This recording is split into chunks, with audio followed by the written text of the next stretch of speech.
मुन्ना राम सेठ हरबंस लाल की चक्की पर काम करता था। सेठ उसे गांव के अमीर घरों में गेहूं उठाने के लिए भेजता था। मुन्ना गेहूं लेकर आता, चक्की में पीसता, फिर आटा लोगों के घरों तक पहुंचाता। सेठ जी, आज 5 तारीख हो गई है, मेरी तनख्वाह दे दीजिए।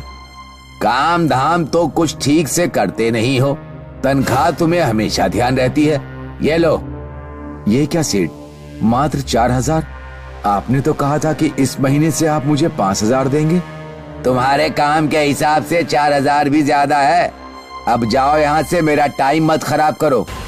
मुन्ना जब घर पहुंचा तो उसकी बीवी उससे बोली, सेठ के यहाँ काम करने से बेहतर है कि आप खुद की चक्की खरीद लो और अपना धंधा शुरू करो। सेठ पैसे देने में बहुत कंजूसी करता है। लेकिन मैं चक्की कैसे खरीदूंगा? चक्की खरीदने के लिए भी तो पैसे चाहिए। आप मेरा मंगलसूत्र गिरवी रख दीजिए और चक्की खरीद लीजिए। मुन्ना अपनी पत्नी का मंगलसूत्र लेकर निकल गया। रात में वो चक्की लेकर लौट रहा था। मुन्ना बहुत खुश था क्योंकि चक्की उसे फ्री में मिल गई थी। आज तो मजा ही आ गया, मंगलसूत्र भी नहीं खोना पड़ा और चक्की भी मिल गई। मुन्ना को पेशाब लगी। उसने चक्की सड़क पर रख दी और झाड़ियों में पेशाब करने लगा। कौन है यहाँ पर? मुन्ना टॉर्च जलाता है। मुन्ना ने देखा कि उसकी टांगों के नीचे एक भूतनी लेटी हुई है। मुन्ना इतनी देर से भूतनी पर ही पेशाब कर रहा था। मुन्ना की सांसें रुक गई। वो चक्की उठाकर ऐसा भागा कि सीधे घर पर ही रुका। क्या हुआ? ऐसे भागे क्यों चले आ रहे हो? रास्ते में शायद कोई बुरी हवा मेरे पीछे लग गई थी। खैर वो छोड़ो, और एक खुशी की बात सुनो। दुकान के मालिक ने मुझे फ्री में चक्की दे दी। क्यों? कारण तो मुझे नहीं पता। दुकानदार ने मुझसे कहा कि वो बहुत दयालु आदमी है और गरीब लोगों की मदद करते हैं। पापा, आप चक्की ले आए? अरे बेटी, तुम नानी के घर से वापस कब आ गई? हाँ पापा, अब मैं चक्की चलाने में आपकी मदद करूंगी। रात में जो मुन्ना का परिवार सो रहा था तो अचानक सोनम को चक्की की चलने की आवाज आई। मम्मी पापा जब यहाँ सो रही हैं तो कमरे में चक्की कौन चला रहा है? सोनम कमरे में देखने जाती है।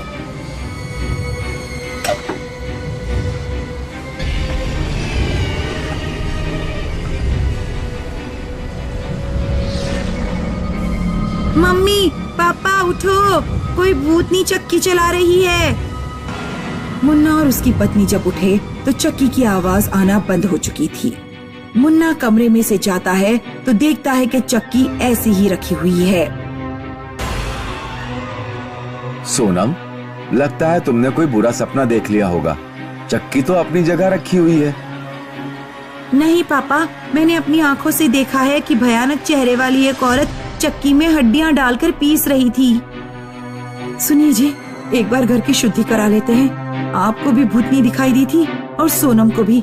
कल आप पंडित रामनाथ को बुला लाना।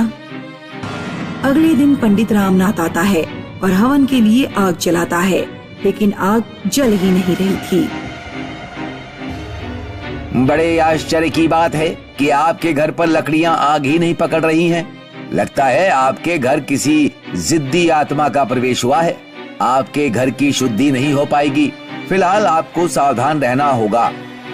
घर में कुछ भी ऐसा वैसा हो तो मुझे बुला लेना। ऐसा कहकर पंडित जी मुन्ना के घर से चले जाते हैं। उस रात जब मुन्ना का परिवार सो रहा था तो फिर उन लोगों को फिर चक्की के चलने की आवाज सुनाई देती है। सुनिए पिताजी, मैंने कहा था ना कि कमरे में कोई चक्की चलाता है। अब आप खुद ही अपने कानों से सुन लीजिए। तीनों लोग कमरे के अंदर जाते हैं।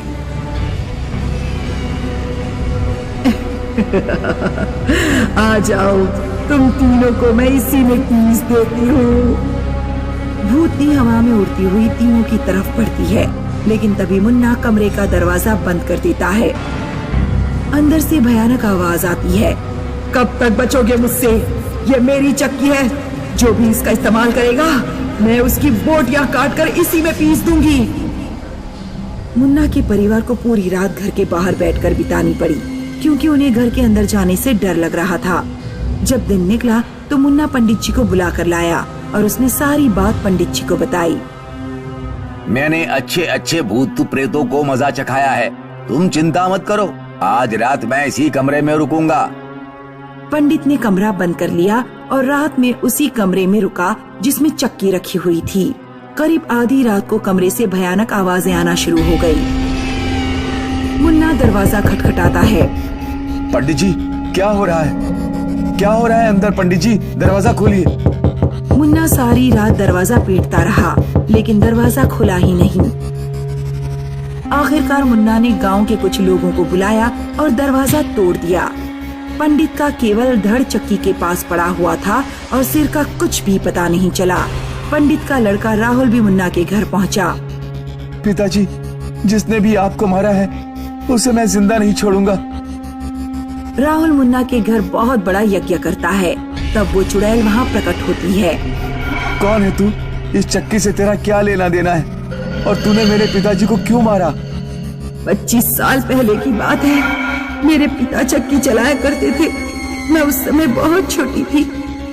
व्यापारी दीनदयाल, जिसने ये चक्की मुन्ना को दी है, और तेरे पिता पंडित रामनाथ ने मेरी माँ से छेड़खानी की थी। मेरी माँ ने दोनों को थप्पड़ लगा दिया। दीनदयाल और रामनाथ ने थप्पड़ का बदला लेने के लिए मेरे पूरे परिवार को मरवा दिया। आज अगर मैं जिंदा होती तो तेरे ही बराबर होती। मैं अपने पिताजी की तरफ से माफी मांगता हूँ और हम सब गांव वाले व्यापारी दीनदयाल को भी सजा दिलाएंगे, लेकिन तुम इस गांव से चली जाओ। पहले दीनदयाल को भी सजा दो। जब तक दीनदयाल को सजा नहीं मिलेगी मैं गांव से नहीं जाऊंगी। गांव के लोगों को दीनदयाल को फांसी पर चढ़वाना पड़ता है। तब चुड़ैल गांव छोड़कर चली जाती है।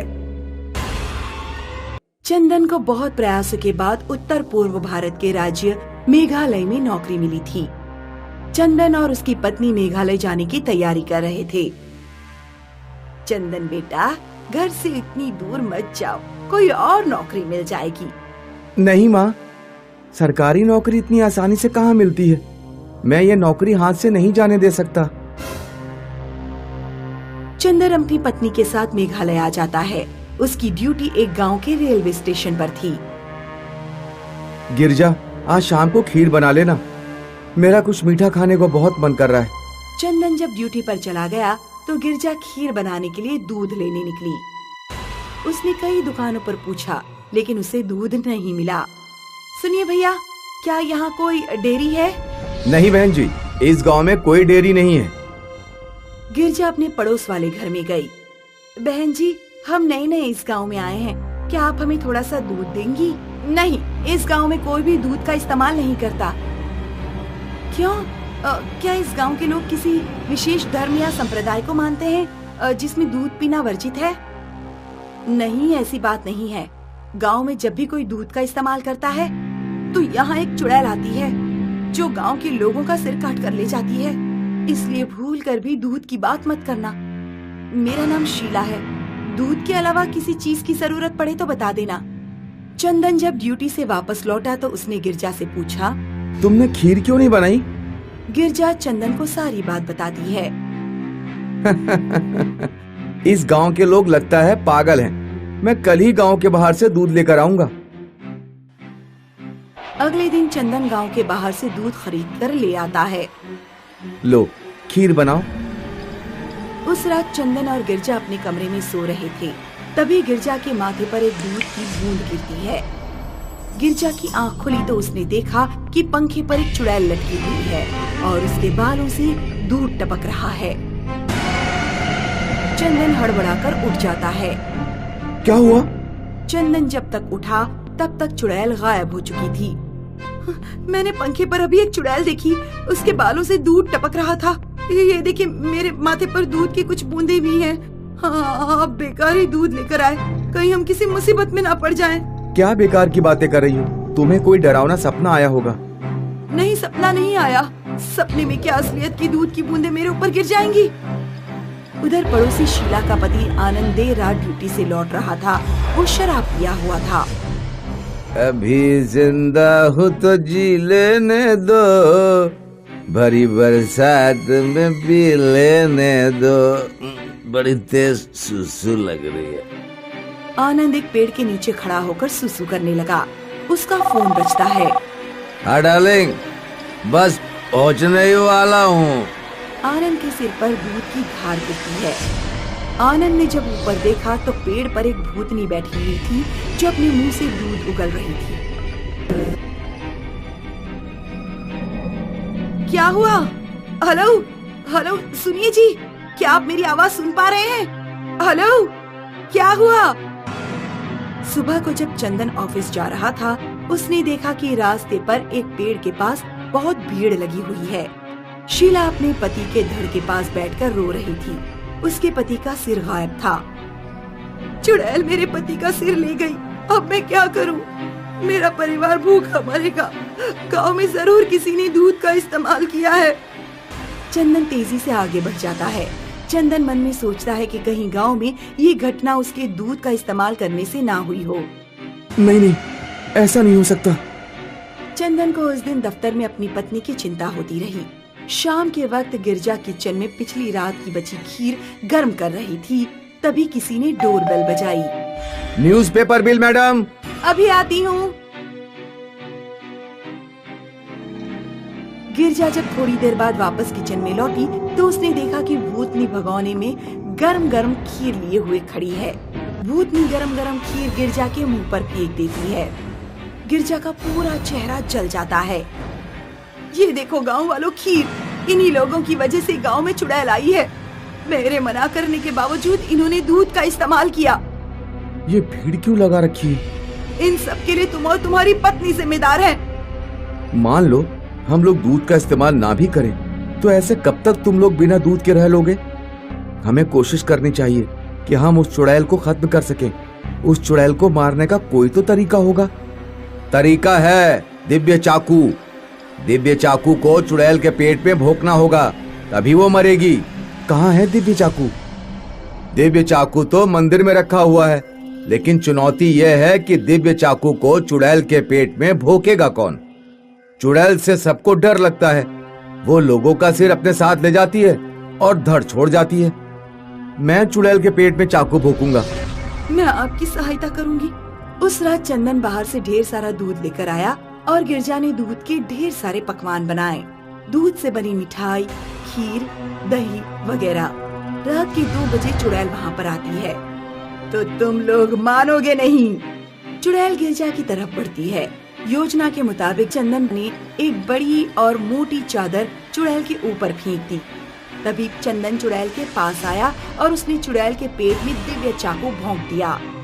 चुड़ैल के मरते ही गिरजा का जला हुआ चेहरा ठीक हो गया और जिन लोगों को चुड़ैल ने मारा था वे भी जिंदा होकर वापस लौट आए।